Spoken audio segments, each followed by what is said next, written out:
यह Bible in one year का हिंदी प्रकरण है। 84वां दिन। यीशु के 7 शीर्षक। प्रिंस चार्ल्स के कई शीर्षक हैं। वह ताज के वारिस हैं, वह राजसी हैं, वह वेल्स के राजकुमार हैं। वेल्स के राजकुमार, गार्टर के शूरवीर, वेल्स के रॉयल रेजिमेंट के मुख्य सेनाध्यक्ष, रोत्से के राजकुमार, थीसल के शूरवीर, सह नौसेनाध्यक्ष, ऑर्डर ऑफ बाथ के सबसे बड़े अधिकारी, चेस्टर के सामंत, कॉरिक के सामंत, रेनफ्रू के शक्तिशाली उद्योगपति, इसेल्स के सामंत, स्कॉटलैंड के राजकुमार और महान प्रबंधक। श्रेणी, ऑफिस या उपलब्धियों के अनुसार लोगों को शीर्षक प्राप्त होते हैं। बाइबल में यीशु को एक राजसी राजकुमार से कई अधिक शीर्षक प्राप्त हैं। वास्तव में यीशु को 100 से अधिक शीर्षक प्राप्त हैं। इस गुड फ्राइडे को हम याद करते हैं कि पूरी बाइबल यीशु के बारे में है। यूहन्ना 5:39। यीशु के 7 शीर्षक आज के लेखांश से आते हैं और हर एक शीर्षक यीशु के विषय में कुछ उल्लेखनीय बात बताता है। वे आपकी सहायता करते हैं यह देखने में कि यीशु को अपने जीवन के केंद्र में रखने का क्या अर्थ है। नीतिवचन 8:1-11 तक। परमेश्वर की बुद्धि। आज बहुत से लोगों को नहीं पता है कि किस तरह से जीना है। वे अपने विवाह और दूसरे से संबंधों को बिगाड़ लेते हैं। अक्सर वे खुद के जीवन को और दूसरों के जीवन को खराब कर देते हैं। अच्छी तरह से जीने के लिए हम सभी को बुद्धि की आवश्यकता है। बुद्धि कहाँ पर मिलती है? नए नियम का जवाब है कि यह यीशु मसीह में मिलती है। संत पौलुस लिखते हैं, मसीह परमेश्वर की बुद्धि है। 1 कुरिन्थियों 1:24। परमेश्वर की बुद्धि यह यीशु का एक शीर्षक है। नीतिवचन में बुद्धि एक अलंकार और स्त्रीलिंग है। महिला बुद्धि, मैडम अंतर्ज्ञान। नीतिवचन 8:1। इसकी तुलना व्यभिचारी स्त्री से की गई है जो अंधियारा होने पर सड़क के किनारे लोगों को आकर्षित करती है और जो गुप्त रीति से मोहक अंदाज में फुसफुसाती है। बुद्धि अपने विरुद्ध खुलेआम प्रतिस्पर्धा करती है। वह तो ऊंचे स्थानों पर मार्ग की एक और तिरमुहानियों में खड़ी होती है और खुद को आकर्षण के रूप में पेश करती है, एक पवित्र दुल्हन के रूप में, ना कि घातक लुभाने वाली के रूप में। यह हमें दिखाता है कि बुद्धि केवल ज्ञान के विषय में नहीं है, लेकिन बुद्धिमान होने का अर्थ है अच्छा जीवन जीना। अच्छा जीवन जीने में पहला कदम है सही लक्ष्य और अभिप्रायों को तय करना। व्यभिचारियों के द्वारा दर्शाए गए इंद्रिय आनंद के बजाय बुद्धि को खोजिए। बुद्धि उच्च रूप से इच्छा किए जाने के योग्य है। वह चांदी, सोने या जवाहरात से बेहतर है। चांदी के बजाय मेरे निर्देश को चुन, सोने के बजाय ज्ञान को चुन, क्योंकि बुद्धि मूंगे से अधिक कीमती है और कोई भी वस्तु इसके तुल्य नहीं है। यदि आप सच्ची बुद्धि चाहते हैं तो यह यीशु मसीह के साथ एक संबंध से शुरू होती है। जो कुछ विश्व दे सकता है उससे यह कहीं अधिक मूल्यवान है। यह संबंध निर्धारित करेगा कि आप अपना जीवन किस तरह से जीते हैं। इस बुद्धि का एक उदाहरण है आपकी बातचीत में श्रेष्ठता। सत्यनिष्ठ और सत्य के वचन के साथ ईमानदार, सच्चाई से भरी बातचीत। गिनती 20:3-5 में बोले गए वचनों को देखें जो कि परमेश्वर में विश्वास की कमी को दर्शाते हैं। प्रभु यीशु, आपका धन्यवाद क्योंकि सच्ची बुद्धि आपके साथ संबंध में पाई जाती है। आप मूंगे से अधिक मूल्यवान हैं और आपको जानने से बढ़कर कुछ भी नहीं है। आज मेरी सहायता कीजिए ताकि बुद्धिपूर्वक काम कर सकूं और बुद्धि के वचनों को बोल सकूं जो दूसरों को आशीष देते हैं। नया नियम, लूका 5:33-6-11 तक। दुल्हा। पुराने नियम में परमेश्वर का वर्णन करने के लिए शीर्षक दुल्हे का इस्तेमाल किया गया है।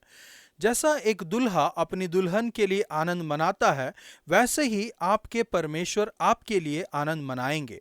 यशाया 62:5। इस चित्र के उपयोग में यीशु लूका 5:34 अपने आप को परमेश्वर के स्थान में रखते हैं, दिखावटी रूप से नहीं लेकिन लगभग आकस्मिक रूप से। यह उनके लिए एक सिद्ध रूप से प्राकृतिक विकल्प था। एक दैवीय भूमिका की यीशु की धारणा और भी मोहित करती है। यीशु का चित्र दुल्हे के रूप में और हमारा दुल्हन के रूप में। यह एक महानतम संभव आत्मिकता है। इफिसियों 3:23। यह एक चित्र भी है जो यीशु के आगमन पर उनके साथ आपके संबंध के पूर्ण होने को बताता है। आप उसी सावधानी और प्रेम के साथ अपने आप को तैयार करने के लिए बुलाए गए हैं, जैसा कि एक दुल्हन शादी के दिन अपने आप को तैयार करती है, विशेष रूप से सत्यनिष्ठ जीवन पर ध्यान देते हुए। प्रकाशित वाक्य 19:6-9। यीशु की शिक्षा मूलभूत रूप से नई है। यह फरीसियों की सोच या बर्ताव में ठीक नहीं बैठ सकती।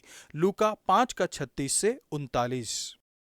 परमेश्वर आपका धन्यवाद, क्योंकि आपने मुझे आपके साथ एक आत्मिक संबंध में बुलाया है और मेरे लिए आप इस तरह से आनंद मनाते हैं जैसा कि एक दूल्हा अपनी दुल्हन के लिए आनंद मनाता है। मैं अपने प्रेम और आत्मिक आराधना के साथ उत्तर देना चाहता हूँ। मनुष्य का पुत्र। यीशु को मनुष्य का पुत्र कहलाना पसंद था। उदाहरण के लिए लूका 6:5 देखें। यह मसीही संबंधी शीर्षक है। दानियेल 7 मनुष्य के पुत्र के समान की बात करता है। दानियेल 7:13। और यह स्पष्ट है कि यीशु की पहचान और मिशन के प्रति उनकी समझ का यह पहलू उस लेखांश से मिलता है। यह एक शीर्षक है जिसमें दीनता और कष्ट के साथ अधिकार और सामर्थ शामिल है। हमारे लिए यीशु के प्रेम और हम पर उनके अधिकार के बारे में हमें याद दिलाया गया है। अक्सर हम पहले वाले पर ध्यान दे सकते हैं और उसी समय दूसरे वाले पर शायद इतना ध्यान न दे पाएं। यीशु के अधिकार के लिए अपने आप को समर्पित करें, उनकी शिक्षा को मानते हुए और वहां जाते हुए जहां वह आपको ले जाते हैं।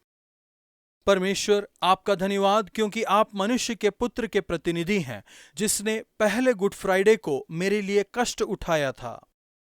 प्रभु यीशु पुराने नियम के अर्थ को बताते हैं। फरीसी पूछते हैं, तुम वह काम क्यों करते हो जो शब्द के दिन करना उचित नहीं। लूका 6:2। पुराने नियम में एक उदाहरण को दोहराने के द्वारा यीशु उत्तर देते हैं। वह पुराने नियम के व्यापक पठन से दिखाते हैं कि शब्द के प्रति फरीसियों की समझ बहुत सक्रिय थी। वह सबत के दिन एक मनुष्य को चंगा करते हैं और यह प्रश्न पूछते हैं, सबत के दिन क्या करना उचित है, अच्छा करना या बुरा करना, जीवन को बचाना या इसे नष्ट करना। दूसरे शब्दों में, वह नियम के अक्षरों के परे नियम की आत्मिकता को देखते हैं और दर्शाते हैं कि शब्द के प्रभु के रूप में वह नियम के अक्षरों से बंधा हुआ नहीं है। यीशु पुराने नियम के अपने अर्थ में सुधारवादी हैं और हमें पुराने नियम को इस दृष्टिकोण से पढ़ने की आवश्यकता है। हमें इसे इस तथ्य के प्रकाश में समझने की आवश्यकता है कि यीशु कहते हैं, यह वही है जो मेरी गवाही देता है। यूहन्ना 5:39। 3 तरीके से हमारे पुराने नियम के लेखांश में हम इसे देखते हैं। परमेश्वर आपका धन्यवाद, क्योंकि आप वह पूंजी हैं जो पुराने नियम के विषय में हमारी समझ को खोलते हैं। पुराना नियम, गिनती 19:1-21-3 तक। मध्यस्थ, बकरों और बैलों का लहू और बछिया की राख के विषय में ये लेखांश हमारे स्थान में यीशु की मृत्यु को दर्शाते हैं। इब्रानियों का लेखक इन बलिदानों की ओर ध्यान ले जाते हैं, लेकिन फिर समझाते हैं, तो मसीह का लहू जिसने अपने आप को सनातन आत्मा के द्वारा परमेश्वर के सामने निर्दोष चढ़ाया, तुम्हारे विवेक को मरे हुए कामों से क्यों न शुद्ध करेगा, ताकि तुम जीविते परमेश्वर की सेवा करो। इसी कारण वह नई वाचा का मध्यस्थ है। इब्रानियों 9:14-15। परमेश्वर आपका धन्यवाद, क्योंकि परमेश्वर एक ही है और परमेश्वर और मनुष्य के बीच में भी एक ही मध्यस्थी है, अर्थात यीशु मसीह जो मनुष्य है, जिसने अपने आप को सबके छुटकारे के दाम में दे दिया। चट्टान, परमेश्वर मूसा से चट्टान में से पानी बाहर निकालने के लिए कहते हैं। मूसा चट्टान पर 2 बार मारता है और चट्टान में से पानी बाहर आता है। गिनती 20:1-11। पानी बहुतायत रूप से बाहर आया। पौलुस प्रेरित भी हमें बताते हैं कि चट्टान में से निकले पानी का अर्थ क्या है। वह कहते हैं, उन्होंने एक ही आत्मिक जल पिया, क्योंकि वे उस आत्मिक चट्टान से पीते थे जो उनके साथ साथ चलती थी, और वह चट्टान मसीह है। 1 कुरिन्थियों 10:3-4। वह हमारी प्यास को बुझाते हैं। केवल भौतिक चीजें ही संतुष्टि नहीं करते। परमेश्वर हमारे प्रति बहुत उदार हैं। पानी बूंद बूंद करके बाहर नहीं आया, यह बहुतायत रूप से बाहर आया। यीशु आपको बहुतायत का जीवन देने आए। यूहन्ना 10:10। जीवित जल की नदियों से वह आपकी आत्मिक प्यास को तृप्त करने का वादा करते हैं। 7:37 और 38। परमेश्वर मेरी चट्टान, आपका धन्यवाद क्योंकि आप मेरी आत्मिक प्यास को तृप्त करते हैं। मेरे अंदर रहने वाले पवित्र आत्मा के द्वारा मैं दूसरों को जीवन का जल दे पाऊं। महायाजक। यीशु महायाजक हैं। इब्रानियों 4:14, जो हमारे लिए विनती करने के लिए सर्वदा जीवित हैं। जैसे ही हम हारून की मृत्यु के विषय में पढ़ते हैं, हमें याद दिलाया जाता है कि लेवी याजक की एक कमजोरी यह थी कि याजक मर गए। इब्रानियों के लेखक याजक हारून, जिसकी मृत्यु ने उसे सेवकाई में काम करने से रोक दिया, उनकी तुलना यीशु से करते हैं, जो कि सर्वदा जीवित हैं और उनके पास अनंत काल की याजकाई सेवकाई है। इसलिए जो उसके द्वारा परमेश्वर के पास आते हैं, वह उनका पूरा पूरा उद्धार कर सकते हैं, क्योंकि वह उनके लिए विनती करने को सर्वदा जीवित हैं। इब्रानियों 7:23-25। यह हमें उस निश्चितता की याद दिलाता है जो आप अपने विश्वास में रख सकते हैं। आपको इस विषय में चिंता करने की आवश्यकता नहीं है कि क्या आप पर्याप्त अच्छे बनेंगे। यीशु में जो उद्धार आपके पास है, उसके प्रति आप पूरी तरह से आश्वस्त हो सकते हैं। धन्यवाद प्रभु, मेरे महायाजक जो सर्वदा जीवित हैं और आप मुझे पूरी तरह से बचाने में सक्षम हैं। आपका धन्यवाद क्योंकि आप मृत्यु में से जी उठे और मेरे लिए मध्यस्थता करने के लिए जीवित हैं। आपका धन्यवाद क्योंकि अभी आप मेरे लिए मध्यस्थता कर रहे हैं। लूका 6:1। हमें एक दिन की छुट्टी लेने, विश्राम करने और इसका आनंद लेने में आत्मग्लानि नहीं महसूस करनी चाहिए। आज का वचन, चांदनी नहीं मेरी शिक्षा ही को लो और उत्तम कुंदन से बढ़कर ज्ञान को ग्रहण करो, क्योंकि बुद्धि मूंगे से भी अच्छी है और सारी मनभावनी वस्तुओं में कोई भी उसके तुल्य नहीं है। नीति वचन 8:10 और 11।